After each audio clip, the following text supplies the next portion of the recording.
Greetings, dear, precious, beautiful spirit soul that you are. I know I'd ever say the name Terry Cole Whitaker. That's a name. I have a lot of names. I have Gigi. That's my grandma name. I like that sometimes. I have Champakalata. That's my devotional name. Champu. That's a name my very close friends call me, and students are the same. Yeah, so, Mom, that woman, Reverend Terry, Dr. Terry. Why is it, if you have many names, why wouldn't the divine have unlimited names if names were what were needed? It would always be unlimited, right? It seems to me. But anyway, my topic is this: why I disowned my family.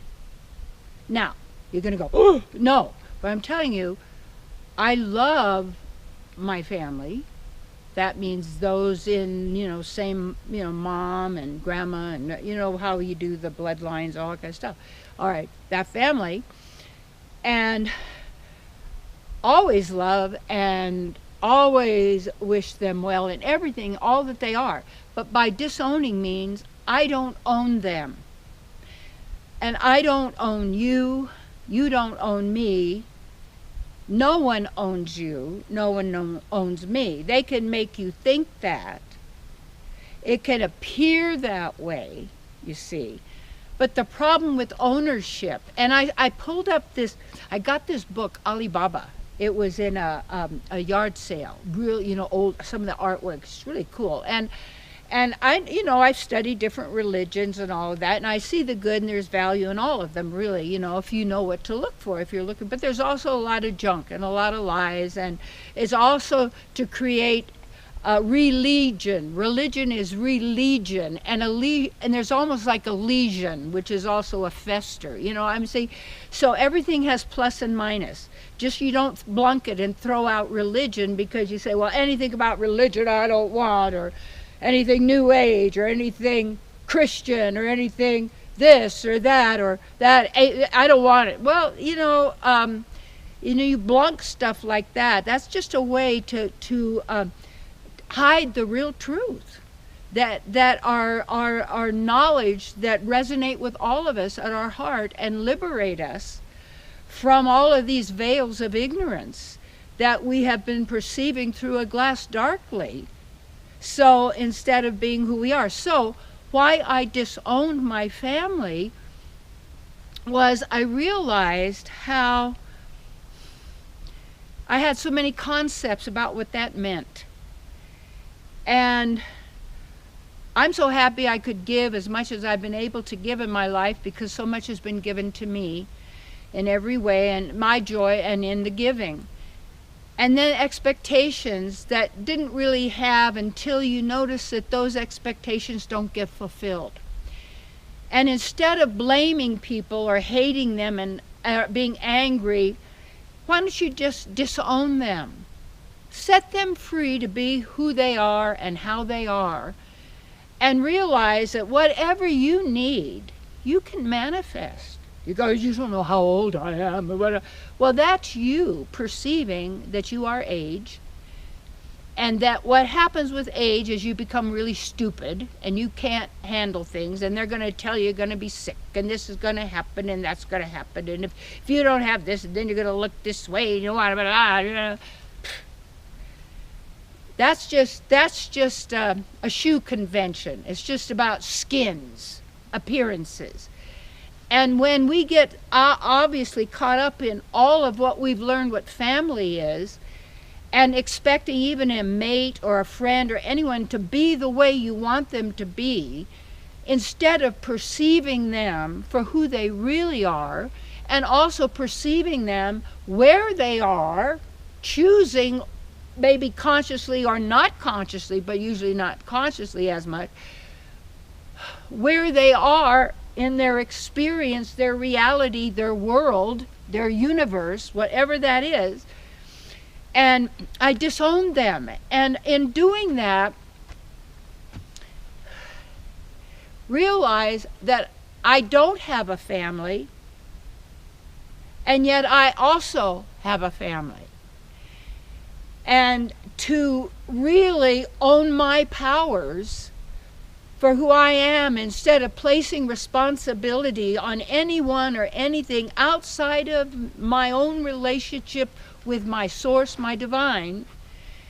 And what do you want to prove? You want to prove your mind is real and true, or do you want to prove who you really are and to be that which is full liberation, always from the layers of ignorance, and the full realization of who you are with no fear of any kind, which comes from the mind and the guilt and the emotional upheaval constantly. Don't go there. Stay centered in who you are. And when we disown, we liberate them.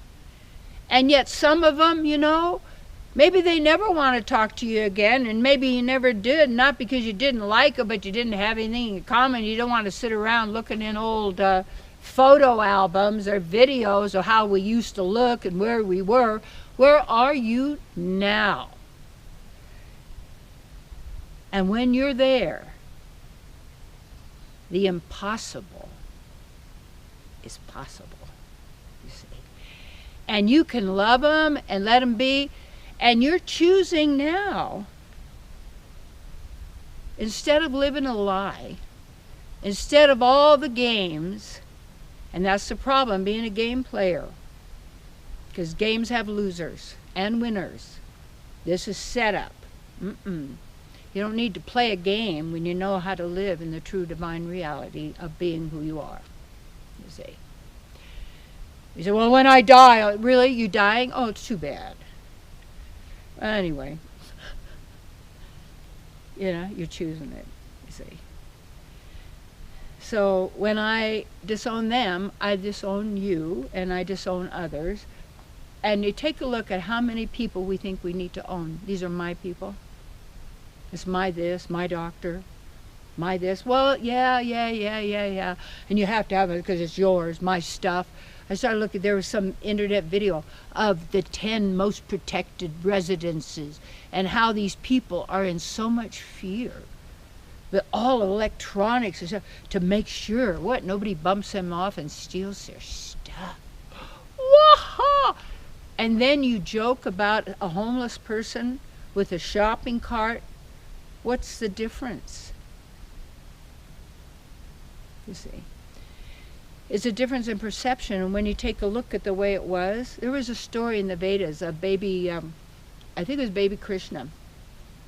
He ate some dirt, and his mother said, oh honey, you can't do that, you should eat this. He said, well, what's the difference? It's all made of the same substance. But she had to explain to him, well, yeah, the dirt and the food, they're made of the same substance, but they also have a different designation for what they can do and what they're able to do. So when you perceive that truth and that reality that is there behind all that is in this reality, you know also that this is a virtual reality, but however you make it real is because you are here, being in the spiritual realm now, because there is no future or past.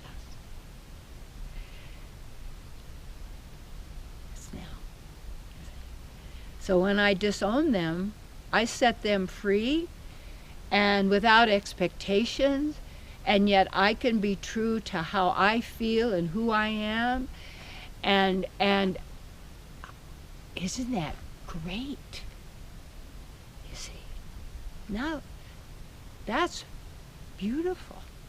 And then the relationships can be based on truth and honesty, not on nostalgia. Yeah. Not in all of that.